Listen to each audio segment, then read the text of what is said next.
Nous allons poursuivre en regardant comment on va gérer les données et comment on va consommer les données. Alors dans le document, il est fait allusion à un service REST. Alors plutôt que de faire un long discours, si vous ne connaissez pas bien ce qu'est un service REST et comment on l'utilise, on va partir de services REST existants. Alors, le service REST que je vais vous montrer, que vous connaissez peut-être, c'est celui qui est utilisé, qui est fourni, pardon, par la ville de Paris. Donc là, la ville de Paris, elle joue le rôle de fournisseur de services. Alors c'est à cette URL là, voilà. Voilà. Si on tape dans n'importe quelle condition et sur n'importe quel navigateur cette URL là, en fait, la ville de Paris fournit des informations sur l'ensemble des points d'accès Vélib sur Paris et la région parisienne. Voilà. Donc d'une part, donc il y a les points d'accès, la markers, et puis d'autre part, en dessous, elle fournit un certain nombre d'informations sur les arrondissements et leur localisation GPS. Bon, celle-ci ne nous intéresse pas tout de suite, mais là, si on regarde ça, on voit donc, par exemple, si on prend le premier, là, qui est dans le premier arrondissement, je crois. Bon, voilà, il y a des informations sur sa localisation. Non, c'est dans le 7e, pardon. Et puis, alors là, il y a un nombre qui est intéressant, c'est 901. Chaque point d'accès, là, chaque marqueur, là, indiqué par marqueur, on est en format XML, hein, vous remarquez. Là, 903, etc., 904, 905. Voilà. Alors ça, c'est la présentation de l'ensemble des stations de Vélib. Et le service de la ville de Paris fournit une autre URL. Voilà. Et si je tape derrière le numéro, là, voilà, parce que c'était le premier, hein, 901, là, je reviens là-dessus, donc on est sur le 901, et sur cette URL, on a les informations sur cet accès Vélib. Alors il y a 18 places, il y en a 2 de libres, et au total il y en a 20, voilà, il y en a 2 qui sont libres, donc 16 sont... Il n'y a pas de vélo, voilà. Ticket, c'est une information sur la tarification, je crois. Et puis là, l'obtain. Je sais pas trop quoi. Bon, peu importe. Voilà comment ça fonctionne. Alors, vous imaginez bien que, enfin, vous imaginez, si vous l'imaginez pas, je vous le précise, c'est que c'est une page qui est générée à la volée par ce qu'on appelle un service REST. Donc là, moi, je suis en train de consommer un service. La ville de Paris me propose un service et moi, je consomme un service. Alors, si je tape d'autres numéros, le 1000 par exemple, ah bah là, voilà, il me retourne une erreur 404, hein, c'est-à-dire il ne l'a pas trouvé. 909, 309, pardon. Je ne sais plus, on était 109, pardon, par exemple. Ah non, la 900 n'existe pas. Voilà, 104, on l'a vu passer. Non. 900, ah oui, j'étais sur le 900, pardon. 904.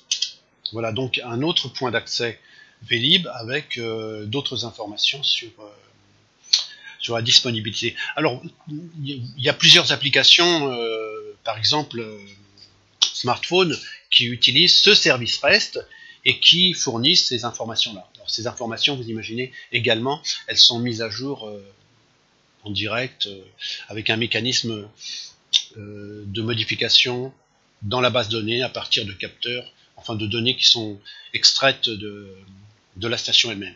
Bien, alors, donc un service REST, c'est quoi? Il y a d'abord un fournisseur de services, voilà, qui fournit des informations au format XML, et voilà, par exemple, ces 2 informations, et ces informations, alors ils ont une particularité, enfin, le service a une particularité, c'est que moi, je consomme ce service en utilisant que le protocole HTTP. J'ai un navigateur. Et puis, la manière dont j'atteins les informations, elle est importante. Quand on utilise un service REST, les informations que je veux obtenir, elles sont signifiantes. Là, par exemple, si je veux des informations sur la station 904, eh bien, je dois taper l'ID correspondant à 904, voilà, hein, etc. Donc, cette notion de 1, fournisseur, consommateur de service, d'autre part, URL, URI, on dit parce que c'est unique, URI qui est signifiante, et puis le résultat qui m'est retourné, c'est ici c'est XML. Alors ça peut être XML ou ça peut être JSON par exemple. Bien, alors voilà donc ce qu'est un service REST. Alors les données, elles sont fournies sous ce format-là. Eh bien, nous allons faire la même chose avec le cas GSB. Enfin, on va faire la même chose. Vous consommerez, vous, dans votre application Angular 2, vous consommerez des informations qui vont être fournies par un serveur REST qui vous sera fourni, hein, il suffira juste de l'installer.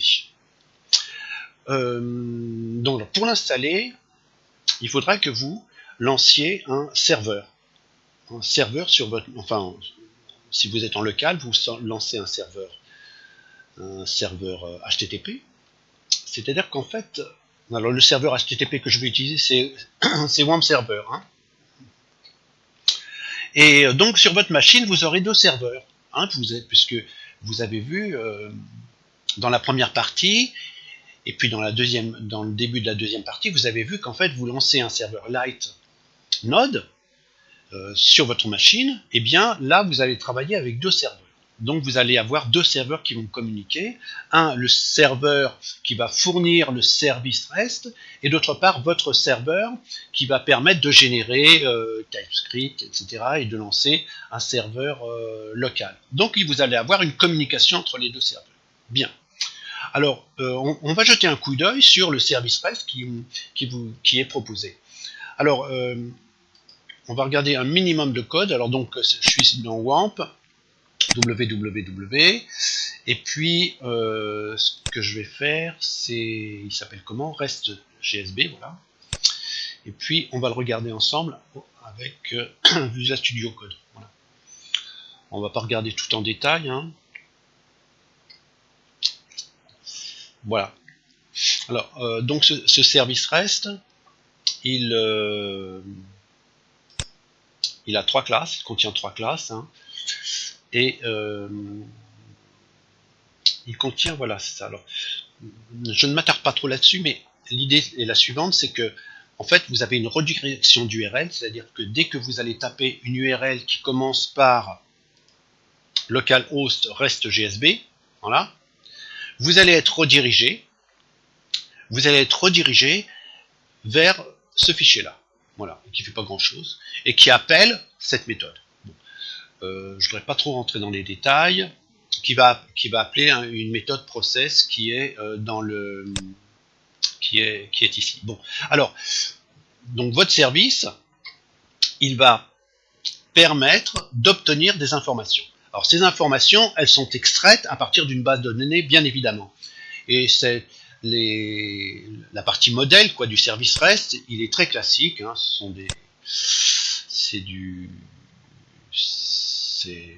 SQL. Hein, PHP, donc là je m'attarde pas trop, ça fait des get, ça retourne, etc.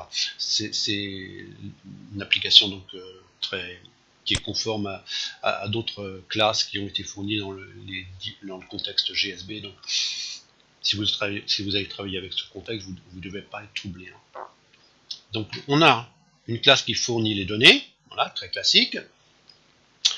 On a une classe REST qui ne fait pas grand chose, si ce n'est de récupérer les paramètres de la requête qui va être fournie. Et puis on a une classe REST GSB rapport, donc je l'appelle comme ça, voilà. Alors, on va juste regarder un petit bout de code. Il est où. Voilà. En fait, selon les paramètres de la requête, qui vont être émises, ce que j'appelle ici le endpoint, eh bien, on va on va appeler, on va demander de faire tel ou tel travail. Voilà. Par exemple, si derrière reste GSB, j'ai médecin, eh bien je vais exécuter get le médecin, qui est en fait une fonction qui va taper dans la base de données de reste de PDO GSB rapport. Voilà. Donc ce qu'on va voir, c'est on va le faire ensemble. Hein. Voilà. Donc je vais ouvrir. C'est donc je vais ouvrir là. Voilà. Je prends ça. CTRL V. Voilà. Et si je tape médecin, voilà. Donc ça correspond à cette là, ce qu'on voit là, case médecin. Hein. Et si je tape derrière l'identifiant du médecin, bon, il y en a un qui est là, le 45, donc je pense qu'il doit fonctionner. Voilà. Qu'est-ce que j'ai Eh ben, j'ai les informations sur le médecin. Et le 45, il est signifiant, car c'est l'identifiant du médecin. Donc, j'ai des informations. Alors, je ne suis pas... on aurait pu le faire en XML, mais ici, plutôt, puisque j'ai derrière un client, un consommateur qui est en JavaScript, le reste, le service REST, il va retourner du JSON. Hein. Donc voilà. Et si je change de médecin, bon, vous avez tout compris, 56, voilà. Voilà un autre médecin qui arrive. Alors voilà par exemple pour le médecin. Et pour les rapports, si je tape rapport, alors j'ai confiance, non, c'était sans S. Voilà. 123. Voilà. Donc voilà le rapport de visite numéro 123 qui fournit ces informations au format JSON. Donc voilà le principe. En fait, quand vous allez consommer en JSON, en JavaScript, vous allez appeler des URL qui sont signifiantes pour avoir l'information que vous désirez. Bien. Voilà ce que je voulais vous indiquer. Est-ce qu'on a fait le tour?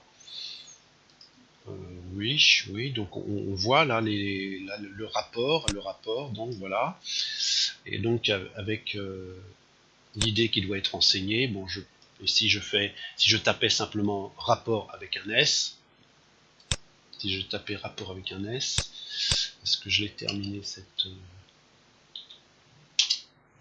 non, je l'ai pas terminé, hein, c'est parce que bon, tout le service n'est pas encore fonctionnel. Ce qui est fonctionnel, c'est ce dont on a besoin là pour les prochaines parties, médecin, rapport.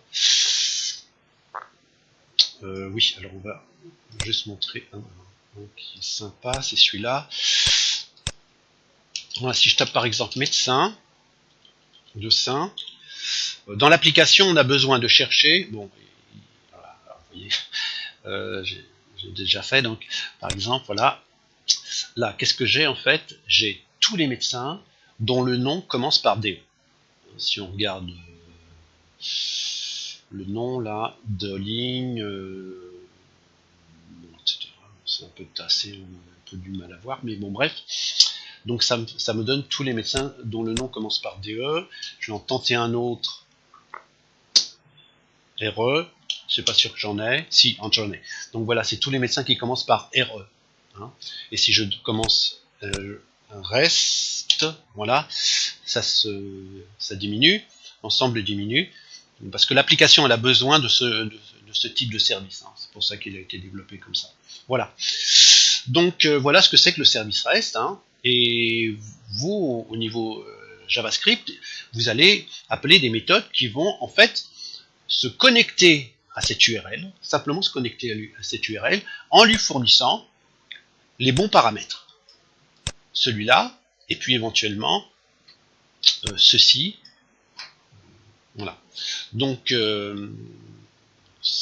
mais ce service, évidemment, vous sera fourni. Il suffira de l'installer. Alors, dernier point. Ah oui, j'ai oublié un petit point, c'est que vous ne pouvez mettre en œuvre, utiliser votre service REST que si vous vérifiez que ah voilà. Il faut qu'il y ait un module qui soit ouvert. C'est voilà, rewrite module. Il faut qu'il soit en mode rewrite, le serveur Apache. Hein. Pourquoi? Parce que vous faites de la redirection d'URL. Hein, on a dit tout à l'heure que lorsque le fichier htaccess, là, il fait la redirection d'URL, puisque dès que vous allez taper quelque chose, dès que vous allez taper une URL, en fait, il vous lance sur cette page. Vous voyez? Donc, on redirige, mais pour que ceci puisse fonctionner, il faut que vous ayez, encore une fois, je montre, Apache, module, rewrite module. Voilà, il faut que ceci soit coché, sinon ça ne fonctionnera pas. Bien, et bien c'est tout pour cette petite présentation du service REST, et vous pouvez poursuivre la lecture de votre support. À bientôt.